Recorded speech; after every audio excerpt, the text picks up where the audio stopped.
Hello दोस्तों, स्वागत है आपका मेरे चैनल कहानी 2.0 में। आशा करती हूँ आप सब बहुत ही अच्छे होंगे। चलते हैं हमारी आज की कहानी की ओर, जिसका नाम मेरा नाम सुनीता है। मेरा रंग रूप ऐसा था कि घर की चार दीवारी में भी सूरज की किरणों से मेरा रंग मैला हो जाता था। भगवान की कृपा है कि मुझ पर किसी की गंदी नज़र नहीं पड़ी थी। जिस समय मैं इंटर कर रही थी, हम शहर में रहते थे। मैं अपना चेहरा ढककर ही कॉलेज जाती थी। वैसे तो मेरे घर में किसी बात की पाबंदी नहीं थी, मैं खुद ही अपनी मर्जी से ऐसा करती थी। मेरी दोस्त भी अक्सर मेरे घर आती जाती रहती थी और मैं भी उसके यहाँ पर चली जाया करती थी। मेरे माता पिता मुझे ज़्यादा आज़ादी नहीं दिया था, लेकिन मेरे ऊपर ज़्यादा रोक टोक भी नहीं रखते थे। हमारे यहाँ लड़कियाँ अकेले बाजार नहीं जा सकती थी। मेरे पिताजी जॉब करते थे और मेरी माँ घर में बच्चों को ट्यूशन पढ़ाया करती थी। क्योंकि हम एक छोटे से शहर में रहते थे, इसलिए हमारे घर शहर में कोई गर्ल्स कॉलेज नहीं था।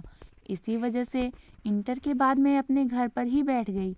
मुझे इस तरीके से घर पर बैठ रहने से घुटन महसूस हो रही थी। मैं चाहती थी कि मैं अपनी आगे की पढ़ाई पूरी करूं, लेकिन मैं पढ़ नहीं सकती थी। लेकिन मैंने अपने पिताजी से जिद करके प्राइवेट फॉर्म भर दिया था, फिर बीए कर लिया। मैं चाहती थी कि मैं आगे और ज़्यादा पढूं, लेकिन ऐसा मुमकिन नहीं था। इसलिए मैंने सोचा घर बैठने से बेहतर है क्यों ना मैं किसी स्कूल में टीचर की जॉब ही कर लूं। लेकिन इस मामूली जॉब के लिए भी किसी बड़े आदमी की सिफारिश की ज़रूरत थी। मैंने अपने पिता से इस बारे में बात की तो वह मान गए और कहने लगे, ठीक है, मैं चौधरी साहब से बात करता हूँ। हमारे इलाके के एक बहुत बड़े जमींदार थे। यहाँ पर उनकी बहुत ज़्यादा चलती थी। वह बहुत ज़्यादा हैंडसम दिख रहे थे। उनको देखने से ही पता चलता था कि इलाके में उनका कितना रौब होगा। उनकी पर्सनैलिटी ही ऐसी थी और कोई ज़्यादा उम्र के आदमी नहीं थे। वह एक सेहतमंद आदमी थे। उनके चेहरे से सुर्खी छलक रही थी। उनके कपड़े भी बहुत अच्छे थे। जैसे ही वह कमरे में आए, पूरा कमरा खुशबू से महक गया और यह उनके अंदर से ही आ रही थी। वह ऐसा समय था जिसमें पहली नज़र में ही मुझे उनका दीवाना बना दिया था। मैंने अपना पूरा चेहरा नहीं खोला और मैं बहुत गौर से उस शहजादे को देख रही थी, जिनको सब लोग यहाँ चौधरी साहब कहते थे। उन्होंने सिर्फ एक बार ही नज़र भरकर मुझे देखा होगा और मेरे पिताजी से नौकरी की सिफारिश ले ली। मैंने अपना चेहरा छुपाया हुआ था। उन्होंने पिताजी से कहा कि आप बेफिक्र रहें, आपकी बेटी को यह नौकरी मिल जाएगी। वह हमारे पास 5 मिनट ही बैठे थे और फिर चले गए। इतने कम समय में ही उनका नौकर हमारे पास चाय की ट्रे लेकर आ गया। उसने वह चाय की ट्रे हमारे आगे रख दी और उस ट्रे में चाय के साथ साथ नमकीन, केक, बिस्किट, कॉफ़ी और हल्की फुल्की चीज़ें ही थी। हमने वहाँ सिर्फ चाय पी और पिताजी ने नौकर से कहा कि हम चलते हैं। वह हमारे साथ घर के गेट तक आया और फिर एक ड्राइवर से कहने लगा कि इन मेहमानों को उनके घर तक पहुंचा दो। जाते समय शायद चौधरी साहब ही हमारे लिए गाड़ी का इंतजाम करके गए थे। शायद उनके मेहमान नवाजी का यही तरीका था। उस दिन मैं चौधरी साहब से इतनी प्रसन्न हुई कि मैं बता नहीं सकती। सबसे ज़्यादा खुशी मुझे तब हुई, इस बात की हुई कि उन्होंने मेरी जॉब के लिए हामी भर दी थी। कुछ दिन बाद मेरे पिताजी ने बताया कि चौधरी साहब ने बुलाया है, तुम्हारी नौकरी पक्की हो गई। उनके घर के पास जो गर्ल्स स्कूल है, चौधरी साहब ने अपनी एक ज़मीन पर सरकार को दे दी थी। इंसानियत के नाते उसमें एक स्कूल बना दिया गया था। वहाँ एक लेडी टीचर की जगह खाली है। वहाँ उन्होंने तुम्हारी नौकरी की बात कर ली है। इतनी जल्दी अपनी नौकरी की खुशखबरी सुनकर मैं तो फूली ही नहीं समा रही थी। अब मुझे पता चल गया था कि सच में चौधरी साहब में कितनी बात है। लोग उनकी तारीफ ऐसे ही नहीं करते, वह सब लोग की मदद करते हैं। इसके बाद जॉब मिलते ही मैं स्कूल में पढ़ाने चली गई। हमारे शहर से यह स्कूल 20 किलोमीटर की दूरी पर था। एक बस स्कूल एक बस लगी हुई थी जो सुबह सारे टीचर्स और बच्चों को स्कूल में लेकर जाती और छुट्टी के समय वापस घर छोड़कर जाती।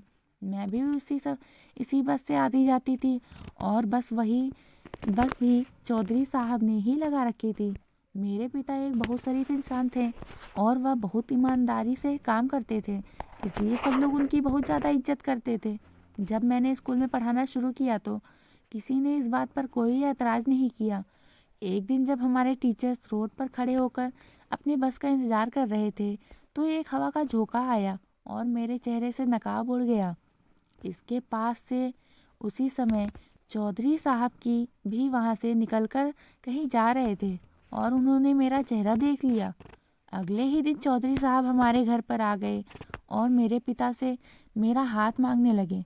मेरे पिता को उनकी बात सुनकर बहुत ज़्यादा हैरानी हुई, क्योंकि वह सोच भी नहीं सकते थे कि हमारे इलाके का इतना बड़ा इज्जतदार और इतना बड़ा आदमी घर पर आकर मेरी बेटी का हाथ मांगने आएगा।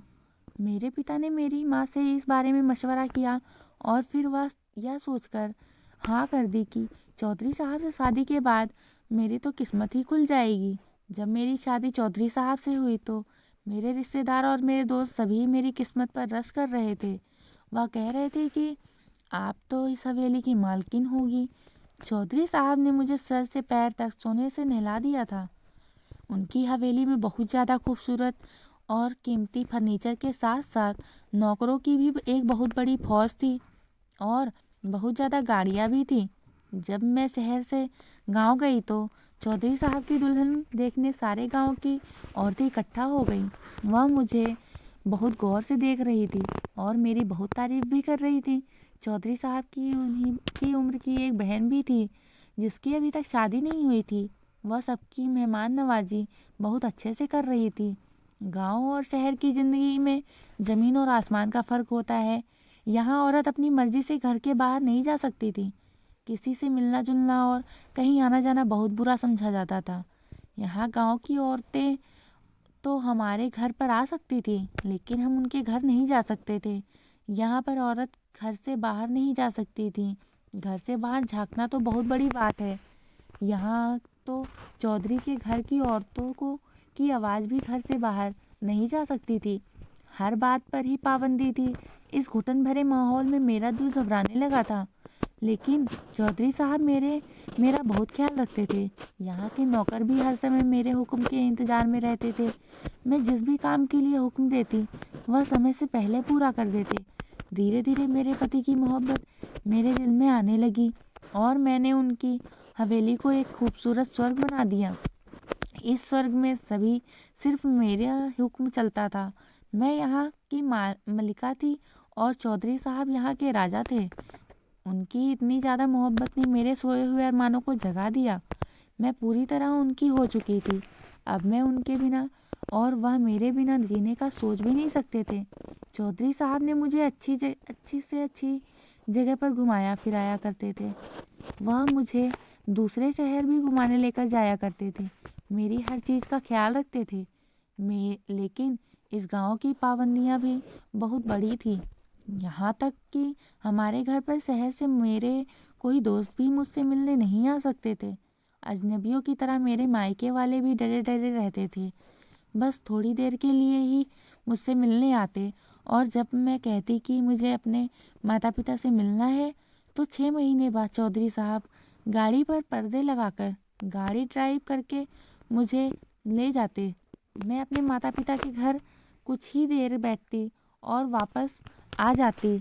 मेरी छोटी बहन की शादी हुई तो मुझे मेरे माता पिता के घर सिर्फ एक दिन ही रहने की इजाज़त मिली थी। ऐसा लगता था जैसे मैं यहाँ कोई कैदी हूँ और जैसे ही मुझे मौका मिलेगा मैं यहाँ से भाग जाऊँगी। इन लोगों को शायद इसी बात का डर था। यहाँ मेरी ज़िंदगी पाबंदियों में ही रह गई थी, लेकिन मैं यहाँ पाबंदियाँ सिर्फ इस वजह से बर्दाश्त करती थी क्योंकि चौधरी साहब मुझसे बहुत ज़्यादा मोहब्बत करते थे और मैं भी उनसे बहुत ज़्यादा मोहब्बत करने लगी थी। अगर मुझे उनकी मोहब्बत का एहसास न होता तो शायद 2-3 दिन में ही मैं कैद खाने से फरार हो जाती, क्योंकि एक दिन भी गुजारना यहाँ बहुत ज़्यादा मुश्किल था। शादी के 3 साल बाद भगवान ने हमें संतान की खुशी दिखाई। हमारे यहाँ एक बेटा और एक बेटी पैदा हुई और मैं अपने बच्चों की परवरिश में लग गई। कुछ साल बाद जब मेरी दूसरी बेटी हुई तो चौधरी साहब कुछ अलग अलग से रहने लगे और ज़्यादातर समय अब बाहर ही बिताने लगे थे। मैं यह सब कुछ नोटिस कर रही थी, लेकिन मैं खामोश रही। क्योंकि अभी बच्चे छोटे थे। मैं हर समय उन्हीं में लगी रहती। धीरे धीरे मुझे ऐसा महसूस होने लगा कि जैसे मैं अकेली ही रह गई और एक नौकर और एक मालिक का रिश्ता हम दोनों के बीच रह गया है। अब वह मुझे से इतनी दूर हो गए हैं कि मैं उनकी किसी बात में बोल भी नहीं सकती थी। वह खुद ही अपनी मर्जी के मालिक थे, जबकि मैं मजबूर थी। मैं उनके साथ को समझ नहीं पा रही थी। मैंने एक नौकर से मिलना तय किया और उसके आगे हाथ जोड़े। तब उसने मेरे बच्चों पर तरस खाकर बता दिया कि चौधरी साहब शहर की एक कम उम्र लड़की के साथ इश्क लड़ा रहे हैं। उसको लेकर बाहर दूसरे शहरों में जाते और उसे बहुत ज़्यादा शॉपिंग कराते और उस पर बहुत ज़्यादा पैसा खर्च करते हैं। कोई बात दिल को लग जाए तो फिर चैन कब आता है। एक दिन मैंने चौधरी साहब से पूछ ही लिया कि सुना है आप दूसरी शादी करने वाले हैं। उन्होंने जवाब दिया कि तुम अपनी जगह अपने घर पर हो और अपने बच्चे संभालती रहो। मेरी ज़िंदगी में दखल देने की कोई ज़रूरत नहीं है। मर्द घर के बाहर हजारों काम करता है और औरत को इस बात का हक नहीं है कि वह मर्द के बाहर की ज़िंदगी में दखल अंदाजी करे। अगर तुम्हें मेरी पत्नी बनकर रहना है, इस घर में रहना है, तो आज के बाद इस बात को अपनी जुबान पर मत लाना। यह कहकर वह चले गए और 5 दिन तक घर वापस नहीं लौटे। और अब तो हद ही हो गई थी कि वह अपनी दूसरी शादी की तैयारी कर रहे थे और मैं उनसे कुछ कह भी नहीं सकती थी। मैं अपने कमरे में छुपकर रोती रहती, लेकिन आखिर कब तक मैं ऐसे घुट घुट कर जीती रहती। एक दिन मैंने हिम्मत करके कह दिया, चौधरी साहब, अगर मैं आपके दिल से उतर गई हूँ तो मुझे मेरे पिता के घर छोड़ आइए। फिर आप दूसरी शादी कर लेना। मैं आपसे कोई शिकायत नहीं करूँगी। उन्होंने खामोशी से मेरी बात सुन ली, मगर मेरी बात का कोई जवाब नहीं दिया। कुछ दिन बाद वह मेरे पास आए और मुझसे कहने लगे कि सुनीता, तुम आजकल बहुत ज़्यादा उदास और परेशान रहती हो। चलो तुम्हें कहीं घुमा कर लेकर आता हूँ। चलो गाड़ी पर शहर का चक्कर लगा कर आते हैं। उन्होंने काफ़ी दिन बाद घर से बाहर ले जाने को कहा तो मैं खुश हो गई थी। सोचा इस घुटन भरी जिंदगी से थोड़ी देर के लिए तो छुटकारा मिलेगा। मैंने जल्दी से बच्चों को नहलाया और तैयार कर लिया और फिर खुद भी जल्दी से तैयार हो गई और हम लोग शहर आ गए। जब मेरे पिता के घर के पास आए तो चौधरी साहब कहने लगे कि तुम्हें अपने माता पिता से मिले हुए बहुत दिन हो गए। गाड़ी उन्होंने मेरे घर के दरवाजे पर रोकी और कहने लगे कि तुम जाकर अपने माता पिता से मिल लो, तब तक मैं अपने बच्चों को पार्क में घुमा कर लाता हूँ। मैं उनकी चालाकी नहीं समझ पाई। अपने माता पिता से मिलने की खुशी में मैंने जल्दी से कार का दरवाज़ा खोला और अपने घर के अंदर चली गई। सुबह से दोपहर और दोपहर से शाम हो गई, लेकिन चौधरी साहब मुझे वापस लेने नहीं आए। मेरा सबसे बड़ा बेटा 6 साल का था और दोनों बेटियां छोटी थी। मैं अपने बच्चों की याद में बहुत ज़्यादा तड़पने लगी और रो रो कर मैंने अपना बुरा हाल कर लिया था। जैसे जैसे समय बीतता गया मेरी हालत ख़राब होती जा रही थी। मेरे माता पिता मुझे तसल्ली देते हुए मुझसे कहते कि अभी बच्चे छोटे हैं, उन्हें लेकर कहाँ जाएगा, तुम देखना एक दिन खुद आकर तुम्हें ज़रूर लेकर जाएगा, तुम सब्र करो।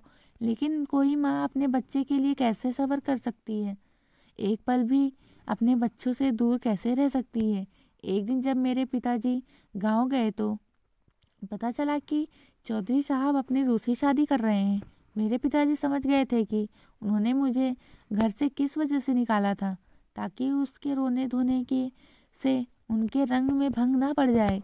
मेरे पिताजी ने मुझसे कुछ भी नहीं छिपाया और मुझे बता दिया कि चौधरी साहब तुमसे छुपकर दूसरी शादी कर रहे हैं और तुम्हारे बच्चे उसकी बहन के पास हैं। जब उसका अपनी नई शादी से दिल भर जाएगा फिर वह तुम्हें आकर खुद ही ले जाएगा।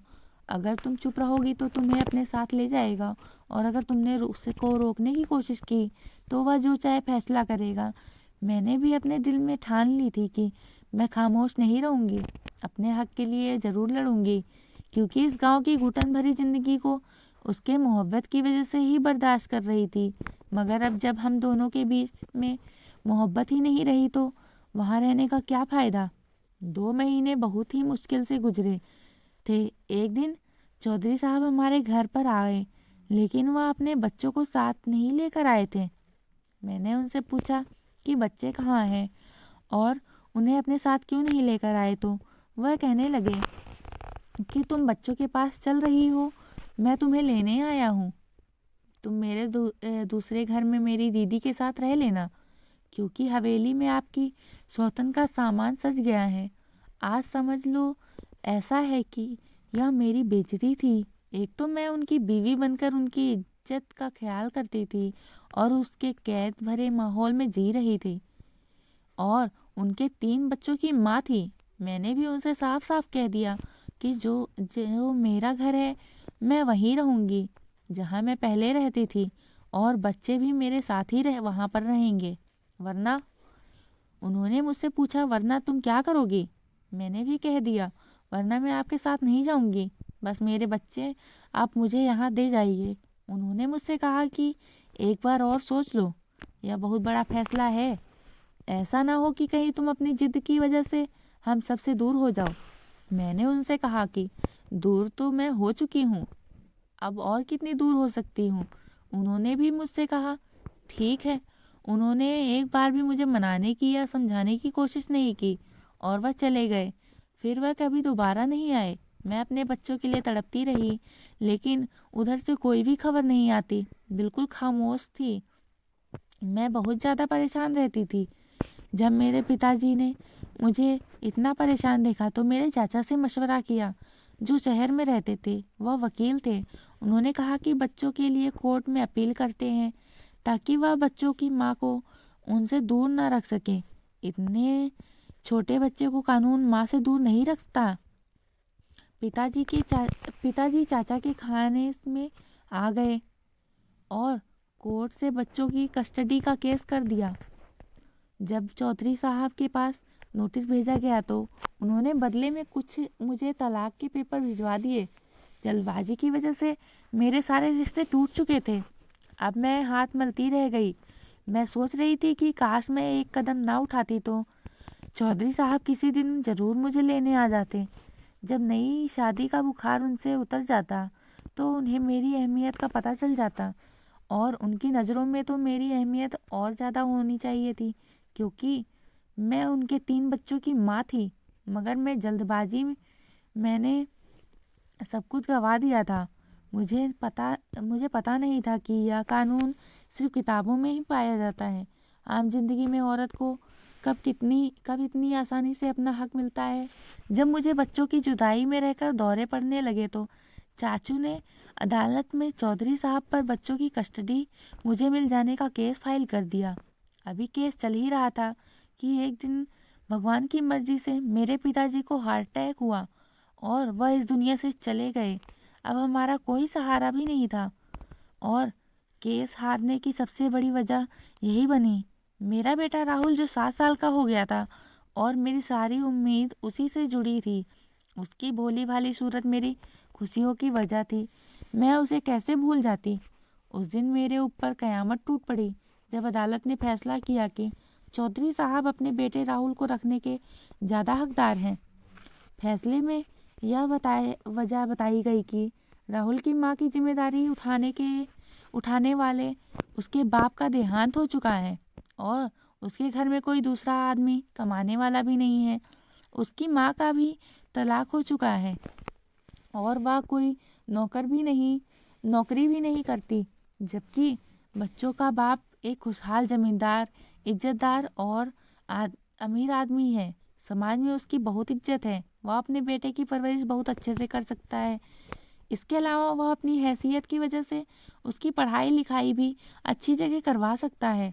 तो आपके पास छोटे बेटे का फ्यूचर अच्छा रहेगा, और उनकी माँ बच्चों को गरीबी के अलावा और कुछ नहीं दे सकती। अगर बच्चियाँ चाहे तो कुछ दिनों के लिए अपनी माँ के पास रह सकती हैं। इस समय में उनके बाप को उनका खर्चा देना पड़ेगा। मुझे अपने बेटे राहुल की जुदाई बर्दाश्त नहीं थी। मैंने अपने चाचा से कहा कि जब तक राहुल मेरे पास नहीं आएगा मैं बच्चियों को भी नहीं लूँगी। आप कुछ करें, मुझे राहुल चाहिए। अभी फैसले की सिर्फ कॉपी ही मिली थी और जज साहब ने अपना आखिरी फैसला नहीं सुनाया था। एक दिन चौधरी साहब की गाड़ी हमारे दरवाजे पर आकर रुकी और वह गाड़ी में बैठे रहे, जबकि उनकी एक नौकरानी मेरी दोनों बेटियों को घर के अंदर लेकर आई और अब कहने लगी कि मालकिन, आपके बच्चों को आपको देने आई हूँ। मैंने पूछा, चौधरी साहब कहाँ हैं? तो वह कहने लगी कि वह गाड़ी में बैठे हैं। और राहुल? मेरे सवाल का उस नौकरानी ने कोई जवाब नहीं दिया। फिर मैं रोने लगी और उसके कंधे को हिलाकर बोली कि बताओ वह कहाँ है, उसे क्यों नहीं लेकर आए, जबकि अदालत के फैसले के अनुसार वह मेरे बेटे को मुझसे मिलवाने ला सकते हैं। मुझे रोता हुआ देखकर वह नौकरानी भी रोने लगी। उसने कहा कि तुम्हारा बेटा राहुल अब इस दुनिया में नहीं है। चौधरी साहब का और उनकी बहन का उनकी जायदाद को लेकर झगड़ा हो रहा था। बहन अपने हिस्से की आधी विरासत अपने छोटे भाई के नाम लिखवाना चाहती थी, लेकिन चौधरी साहब यह बंटवारा नहीं करना चाहते थे। इसी झगड़े की वजह से बच्चों को उनकी बुआ के घर से लेकर आ गए थे और सौतेली माँ ने के पास रख दिया, लेकिन उनकी सौतेली माँ ने उनका ख्याल नहीं रखा। एक दिन राहुल को बहुत ज़्यादा बुखार था और छोटी मैडम ने उन्हें बुखार में ही नहला दिया। कहने लगी कि बुखार में नहाने से बुखार उतर जाता है, लेकिन उस बुखार को क्या उतरना था और ज़्यादा तेज हो गया। सर्दी से उस मासूम को निमोनिया हो गया। मैं रोने लगी और मैं बेहोश होकर गिर गई तो मेरी तो दुनिया ही उजड़ गई। मेरी माँ ने उस नौकरानी को बाहर गाड़ी तक पहुँचाया। चौधरी साहब दोनों बेटियों को हमारे पास छोड़कर चले गए थे। उसके बाद वह हमारे दरवाजे पर कभी नहीं आए, लेकिन उनकी बहन हर महीने ज़रूर हमारे घर पर आती थी हमसे मिलने के लिए। उन्हें मेरे बच्चों से बहुत ज़्यादा मोहब्बत थी। उन्हीं की बहन से मुझे पता चला कि चौधरी साहब की दूसरी पत्नी के तौर तरीके अच्छे नहीं थे। वह खानदानी पत्नियों की तरह नहीं थी। उसके अंदर बिल्कुल भी समझ नहीं थी। वह हमारे घर की रीति रिवाज को भी नहीं मानती थी। मेरे बच्चों के साथ का भी बर्ताव भी अच्छा नहीं था। उनका बिल्कुल भी ख्याल नहीं रखती थी। चौधरी साहब उससे बहुत ज़्यादा नाराज रहने लगे और जब राहुल का देहांत हो गया तो उन्होंने उसी को इसका जिम्मेदार ठहराया और दूसरी पत्नी को तलाक दे दिया। उन्हें पछतावा होता है कि उन्होंने जो कुछ भी तुम्हारे साथ किया है और तुम्हें घर से निकाला और बच्चों को तुमसे दूर किया है, शायद यह उसी वजह से हुआ। मैं बदनसीब अपने भगवान से पूछती थी कि आखिर मेरा क्या कसूर था कि मैं अपने बेटे को आखिरी बार भी नहीं देख सकी। इस सब की से के 1 साल के बाद ही चौधरी साहब ने तीसरी शादी कर ली। यह औरत उन्हीं के खानदान की थी। उनके रिश्तेदार की कोई रिश्तेदार थी। लोग उसकी बहुत तारीफ करते थे। कहते थे कि चौधरी साहब की तीसरी पत्नी असल में वह औरत है जो उसके लिए बनी है। इस औरत के मुंह में ज़बान नहीं थी। उसका दिल बहुत अच्छा था और वह सबसे बहुत अच्छे से मिलती जुलती। भगवान ऐसी पत्नी हर ज़रूरतमंद आदमी को दे। मेरे बच्चे 13 साल की उम्र तक मेरे पास ही रहे। फिर चौधरी साहब उनको ले गए क्योंकि वह कानूनन बस इतनी उम्र तक ही मेरे साथ रह सकती थी। मैंने भी कोई जिद नहीं की क्योंकि मेरी माँ ने भी मुझे समझा दिया था कि बेटियां बाप के पास ही सही रहती हैं। ज़माना ख़राब है। जवान बच्चियों को पढ़ाना लिखाना और शादियाँ करना एक तलाकशुदा औरतों के बस की बात नहीं है। और हमारे घर पर तो कोई मर्द भी कमाने वाला नहीं है। और हमारे घर पर तो कोई मर्द भी कमाने वाला नहीं है, तो अच्छे घराने में उनकी शादियाँ कैसे कर पाओगी? अगर इनको अपनी माँ से मोहब्बत होगी तो शादी के बाद यह ज़रूर तुमसे मिलने आएंगी। मेरी माँ ने बिल्कुल ठीक कहा था। चौधरी साहब के घर पर उनकी पढ़ाई का इंतज़ाम हुआ और उनकी पढ़ाई पूरी होने के बाद एक अच्छे ख़ानदान में उनकी शादियाँ करा दी गई और मेरी बच्चियाँ आज अपने घर में अपने पतियों के साथ बहुत ज़्यादा खुश थीं। आज उनके पास बच्चे भी हैं। उनके पत्नी की भी समाज में इज्जत है और एक बहुत बड़ा मकान है। वह कभी कभी मुझसे मिलने आती हैं और मुझे भी अपने घर पर लेकर जाती हैं। मेरे बच्चियों को उनके बाप के पास चले जाने के बाद मेरे चाचा मुझे और माँ को अपने घर ले गए। उन्होंने मेरी दूसरी शादी के कई जतन किए, लेकिन मैंने इनकार कर दिया क्योंकि दूसरी शादी करके मैं अपनी बेटियों को नहीं खोना चाहती थी। अगर मैं दूसरी शादी कर लेती तो मेरी बेटियां मुझसे रिश्ता ख़त्म कर देती। वह मुझे मिलने को तड़पती रहती और उनके पति उन्हें मुझसे मिलने नहीं देते और ना ही मुझे उनके घर जाने की इजाज़त होती। मैंने अपनी बेटियों से रिश्ता रखने के खातिर अपनी ज़िंदगी की कुर्बानी दे दी और मुझे इस कुर्बानी पर कोई दुख नहीं था। मेरी माँ के देहांत के बाद मेरी बेटी ने मुझे अकेला नहीं छोड़ा, वह मुझे अपने घर ले गई। मेरी दोनों बेटियों के पति भी बहुत अच्छे थे और मेरी बहुत इज्जत करते थे। दोनों की शादी एक ही घर में हुई थी। यह देवरानी और जेठानी के रिश्ते में बनी थी। उनके ससुराल वाले भी मेरी बहुत इज्जत करते थे। उनके ससुर भी मेरी बहुत ज़्यादा इज्जत करते थे और उनकी पत्नी का भी देहांत हो चुका था। मुझे अपनी बेटियों के पास आए हुए कुछ ही दिन हुए थे और मैं उनके घर के माहौल में बहुत अच्छे से ढल चुकी थी। मेरे दोनों दामाद बहुत अच्छे थे। उन्होंने मुझे अपनी माँ का दर्जा दिया और हम सब उनके ही घर में एक साथ हंसी खुशी रहते थे। मेरी बेटियों ने और मेरे दामाद ने मुझे सहारा दिया। जिंदगी के आखिरी मोड़ पर वह लोग मेरे साथ खड़े थे। मैं भगवान का शुक्रिया अदा करती हूँ कि आज मेरी बेटियाँ मेरी आंखों के सामने हैं और वह बहुत खुश हैं। मैंने अपनी ज़िंदगी में बहुत कुछ गंवाया और बहुत कुछ सब्र किया। भगवान ने मुझे उसका फल भी इसी तरह दिया। चौधरी साहब का घर यहाँ से कुछ ही दूर पर था, मगर वह बहुत कम बेटियों से मिलने आते थे। जब कभी वह बेटियों से मिलने आते तो बेटियों से मिलकर चले जाते और मैं भी अपने कमरे में चली जाती। कभी भी उनके सामने नहीं आती थी। मैं नहीं चाहती थी कि मेरा और उनका आमना सामना हो। उम्र के इस आखिरी हिस्से में भगवान ने मुझे इतनी ज़्यादा खुशियाँ दी थी कि इसी वजह से मैं हर समय भगवान के आगे हाथ जोड़ती रहती और उनका शुक्रिया अदा करती रहती थी। दोस्तों, अगर कहानी अच्छी लगी हो तो वीडियो को लाइक और चैनल को सब्सक्राइब ज़रूर करिएगा। मिलते हैं अगली वीडियो।